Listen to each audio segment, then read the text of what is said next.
jangan-jangan ini adalah karma dari sikap-sikap keluarga Pak Jokowi dan Kaisang kepada Felicia Tisu sebelumnya gitu.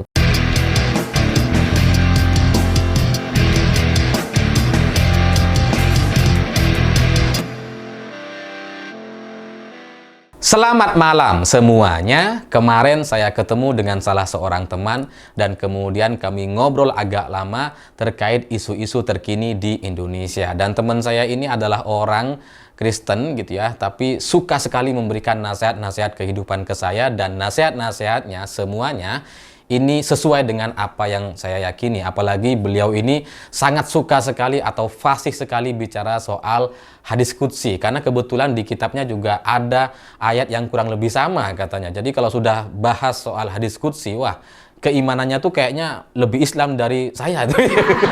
Pokoknya fasih sekali gitu. Dan kemudian dia kemarin menasihati saya agar dalam berdoa yang paling utama katanya yang disampaikan oleh dia dan menurut pengalaman dia dan teman-temannya gitu ya, yang paling utama harus kita dahulukan adalah memohon agar dihindarkan dari bencana atau malapetaka, baru kemudian rezeki. Jadi bukan rezeki dulu, tapi hindarkan dulu dari malapetaka, baru kemudian rezeki katanya. Karena ya sebanyak apapun rezeki, kalau kemudian kita menghadapi malapetaka atau bencana, itu menjadi kayak nggak ada gunanya gitu. Barulah kemudian setelah itu dia masuk ke isu soal Kaisang. Coba bayangkan Kaisang katanya, semudah itu, sekaya itu gitu ya, bisa lahiran di Amerika. Bayangkan katanya, kamu aja lahiran di Indonesia itu pasti udah kepikiran, stres gitu. Karena biayanya mahal gitu. Ini Kaisang semudah itu lahiran di Amerika. Kata teman saya ini, saya aja katanya kalau sampai harus lahiran di Amerika, wah kebayang itu katanya. Ya padahal teman saya ini asetnya udah triliunan. Tapi tetap aja suka merendah gitu ya. Dan makanya kemudian beliau menasihati seperti itu agar dihindarkan dari malapetaka gitu. Dan setelah itu kami sempat ngobrol lagi, dan kemudian muncul satu pertanyaan yang ini menjadi membuat saya jadi kepikiran gitu. Karena dia bilang, apa ya orang ini ya, apa ya dosanya Kaisang ini gitu ya, sampai kemudian dia terlibat dalam satu isu atau kasus yang mungkin ini akan membuatnya bermasalah ke depan gitu. Apa ya, dia salah apa ya? Dan kemudian setelah itu beliau cerita gitu bahwa sebenarnya ada pengalaman yang buruk sekali dengan Kaisang gitu ya. Dia pernah diajak ketemu gitu ya sama Kaisang, dan kemudian diatur jadwal untuk ketemu, dan beliau sudah jalan ratusan kilometer gitu ya untuk bertemu dengan Kaisang sesuai dengan tempat yang sudah disepakati. Tapi kemudian Kaisangnya di hari H beberapa jam sebelumnya itu membatalkan gitu dengan alasan tidak bisa, sibuk dan sebagainya. Padahal kata dia gitu ya, saya ini lebih tua dari Pak Jokowi. Masa saya diperlakukan seperti ini? Tapi itu pun sudah saya maafkan. Jadi kalau sekarang Kaisang kemudian ada masalah, ya saya sangat yakin itu bukan karena kemarahan saya, bukan karena pengalaman yang pernah saya dapatkan sebelumnya gitu ya. Karena apa yang terjadi kepada Kaisang hari ini sebenarnya kan ini adalah langkah yang biasa aja, keputusan yang biasa. Misalkan seperti orang foto jendela pesawat ketika naik pesawat, itu kan biasa gitu. Kita pun sama, saya juga gitu kan.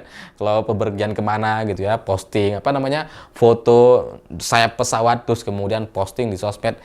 Itu kan kegiatan yang biasa aja dilakukan oleh banyak orang gitu. Tapi ketika ini dilakukan oleh Erina Gudono atau keluarganya Kaisang, ini ternyata berujung dihujat se-Indonesia gitu. Dan bahkan terancam kasus korupsi, karena gratifikasi adalah bagian dari kasus korupsi. Dan sampai sekarang berkat satu foto itu, satu postingan di Instagram Erina Gudono itu gitu ya, ini kemudian sekarang orang mengkonfirmasi bahwa memang ini adalah jet pribadi. Nggak ada satupun orang yang sampai sekarang bisa membantah itu. Jadi berkat satu postingan gitu ya, ini kemudian bisa terjadi satu bencana.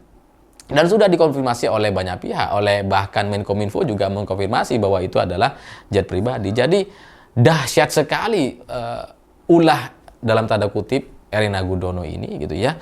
Sampai kemudian satu kegiatan atau sikap foto-foto yang seharusnya biasa aja itu malah menjadi bencana satu keluarga. Bukan hanya bencana kepada Erina dan Kaisang, tapi ini bisa menjadi satu pintu masuk untuk menyeret banyak kasus di keluarga Presiden Jokowi gitu. Dan teman saya ini kepikiran gitu, apa ya dia nih ngelakuin kesalahan apa ya? Mungkin ada banyak orang yang dikecewakan katanya gitu ya. Mungkin selain saya juga pernah orang-orang dikecewakan sama Kaisang dan kemudian salah satu doanya terkabul gitu ya. Atau kemarahan si manusia ini kemudian menuai karma yang sedemikian rupa gitu. Dan setelah saya coba pikir-pikir gitu ya, ingat-ingat lagi Kaisang ini dan keluarga gitu ya, saya kok jadi teringat dengan keluarga Felicia Tisu. Keluarga ini kan sempat di-ghosting oleh Kaisang gitu. Jadi Kaisang sudah datang ke keluarga Felicia, sudah menyampaikan minat atau keinginan untuk meminang atau memperistri Felicia Tisu, dan kemudian setelah dia pulang keluar dari rumah itu, jadi nggak ada kabar lagi sampai kemudian 2 minggu itu nggak ada kabar. Kaisang ngilang begitu aja setelah dia menyampaikan akan menikahi Felicia Tisu. Dan Felicia Tisu ini sempat berupaya untuk menghubungi Kaisang. Setelah 2 minggu dia coba kirim surat dan kemudian coba menghubungi orang-orang di sekitarnya, karena Felicia Tisu dan keluarganya ini sudah berkali-kali ketemu dengan Presiden Jokowi dan keluarga, dengan Bu Iriana, dan mereka sudah tukar-tukaran nomor gitu ya. Jadi mereka sempat ngubungin Kaisang nggak bisa, kemudian coba ngubungin Ibu Iriana, dan kemudian setelah beberapa waktu ternyata Bu Iriana juga sudah ganti nomor gitu ya. Bahkan sampai nenek dari Felicia Tisu ini sebagai orang tua, sebagai orang yang dituakan gitu ya, dia coba menengahi, dia coba mencari atau mendapatkan alasan atau menyelesaikan masalah ini secara baik-baik, karena ini soal kehormatan presiden dan soal keluarga besar keduanya gitu. Jadi nenek dari Felicia Tisu ini sempat bahkan datang ke Istana Bogor dan kemudian tapi tidak ditemui gitu katanya gitu ya. Padahal ini adalah dua keluarga yang sama-sama saling kenal, dan sebelumnya keduanya sama-sama menyampaikan hasrat atau minatnya untuk besanan atau untuk berkeluarga atau untuk menyatukan antara Kaisang dengan Felicia gitu ya. Tapi kemudian ketika ada satu masalah yang tidak mereka pahami, ini keluarga Pak Jokowi dan keluarga Kaisang ini jadi menarik diri dan kemudian menganggap bahwa keluarga Felicia Tisu ini bukan siapa-siapa lagi, dianggap sebagai orang asing yang kemudian tidak mau ditemui gitu.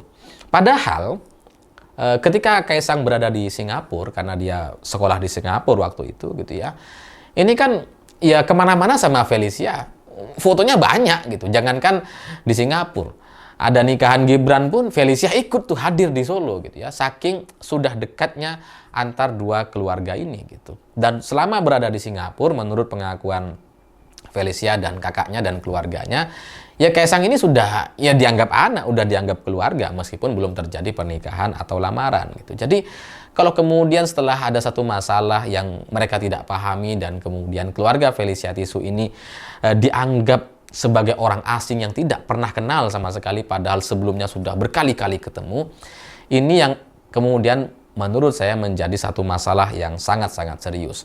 Baik Pak Jokowi, Ibu Iriana itu semuanya menghindar dari isu Felicia Tisu ini gitu ya, di mana Kaisang itu ghosting dan kemudian tiba-tiba ngilang gitu ya. Bahkan Gibran juga ketika ditanya nggak tahu itu urusannya Kaisang gitu ya.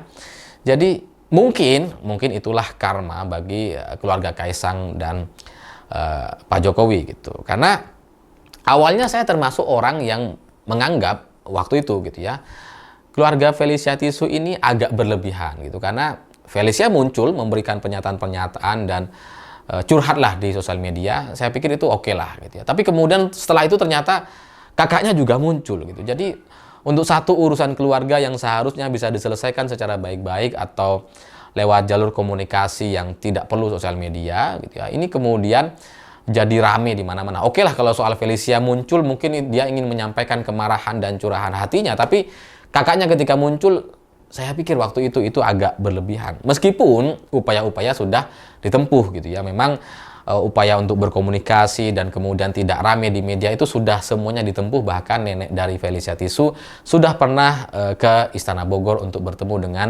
keluarga Pak Jokowi. Tapi hari ini kalau ngelihat dari ulah dalam tanda kutip ulahnya Mbak Erina Gudono yang posting hal biasa aja gitu ya, dan kemudian menjadi masalah dan kemudian dihujat oleh banyak orang saat ini, saya kok curiga ini adalah bagian dari karma keluarga Felicia Tisu yang waktu itu ditinggal begitu saja dan kemudian tidak dihargai. Bukan soal putusnya gitu ya, putus dalam percintaan itu biasa, saya juga pernah beberapa kali, makanya jadi pakar mantan.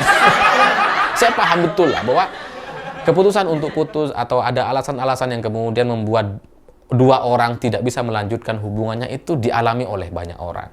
Nggak cuma Kaisang, banyak orang mengalami gitu. Tapi biasanya yang namanya orang putus itu ya diselesaikan. Kalaupun tidak bisa secara baik-baik, gitu ya, minimal ada keputusan, ada penjelasan, ada pernyataan bahwa kita sudah selesai dan sampai di sini saja. Tapi Kaisang kan nggak melakukan itu.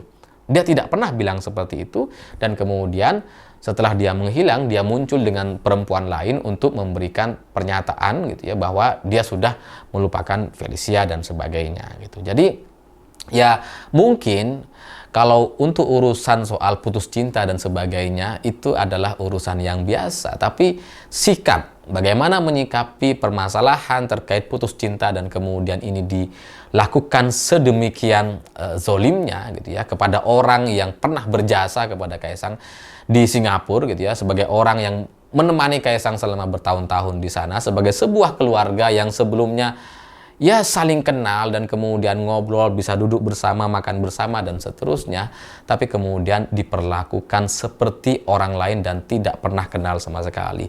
Jadi inilah nampaknya yang kemudian menjadi malapetaka gitu ya, menjadi malapetaka bagi Kaisang dan keluarga. Karena orang melakukan kesalahan itu biasa gitu ya. Kalaupun ada orang melakukan kesalahan yang namanya manusia, ya namanya manusia gitu. Bisa diselesaikan tapi biasanya gitu ya. Tapi yang dilakukan Kaisang, sudahlah ada satu kesalahan gitu ya, dia putus dan dia menghilang, dan kemudian sikapnya juga salah, dan keluarganya, satu keluarga juga salah semua dan zolim semua kepada keluarga Felicia Tisu. Sehingga ketika hari ini ada satu isu di mana Erina Gudono posting foto pesawat atau foto jendela pesawat yang seharusnya itu biasa aja gitu ya, itu kemudian menjadi malapetaka. Sesuatu kegiatan, sesuatu keputusan yang seharusnya tidak salah kemudian bisa menjadi salah.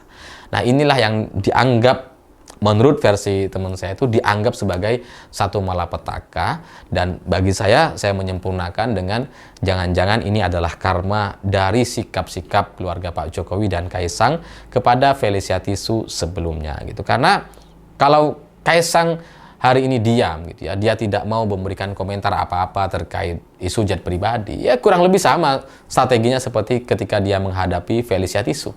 Ketika menghadapi Felicia Tisu, dia kan nggak komentar apa-apa tuh. Ada satu video dia, pendek sekali, tapi kemudian tidak menjelaskan apa-apa. Dia hanya bilang, ya urusan itu urusan pribadi, kan kami sudah selesaikan secara pribadi, jadi nggak perlu dibawa ke media dan seterusnya. Padahal gitu ya, ya urusannya belum selesai secara pribadi dan seterusnya. Jadi ya mungkin cara yang sama coba sedang dilakukan oleh Kaisang terkait isu jet pribadi.